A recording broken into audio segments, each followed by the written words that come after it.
اهلا بيكم احلى متابعين في الدنيا. النهارده هنعمل مع بعض سمك بولتي.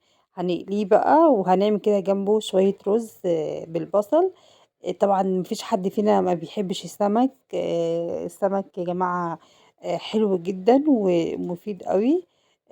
دايما بحب اجيبه لاولادي عشان هما كمان عندي بيحبوه. تمام.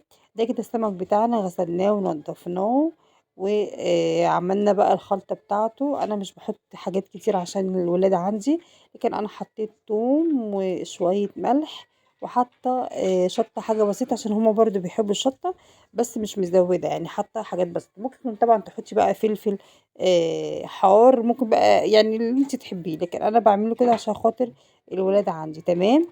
بس بنعمله بالطريقة العادية خالص يعني. لو وصلتي معايا لحد هنا ما تنسيش بقى اللايك الحلو بتاعك والكومنت الحلو اللي انا بحب اشوفه واقراه دايما، كمان الاشتراك في القناة لو لسه اول مرة بتشوفيني. كده بقى بنتبل السمك بتاعنا. بصوا، بنفتح بقى فتحات كده علشان التتبيلة بتاعتنا، وفي نفس الوقت عشان يستوي برضو كويس من جوه.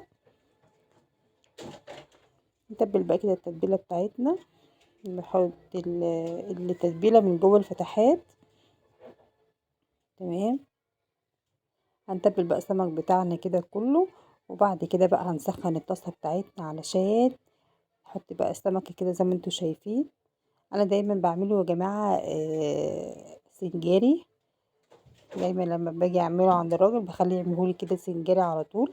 متعودين ناكله كده، بيبقى حلو قوي وسهل يعني في تسويته وفي كل حاجة. تمام. هنحمر بقى السمكية كده. ممكن تعمليه في الفرن برضو حبة زيت صغيرين يعني، بس انا متعودة بصراحة احب قوي اعمل السمك بالطريقة العادية التقليدية بتاعتنا. باحس كده ان السمكة بتستوي كده بتبقى حلوة كده وهي شاربة الزيت كده يعني. انا متعودة اعمله كده. تمام. وادي الرز بتاعنا اهو طالع مفلفل وجميل، رز بالبصل تحفة.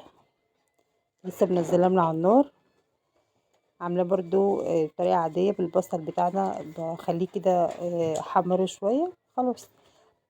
يلا بقى اشوفكم ان شاء الله في حلقة جديدة في قناة كل يوم مع رشا العربي. باي باي.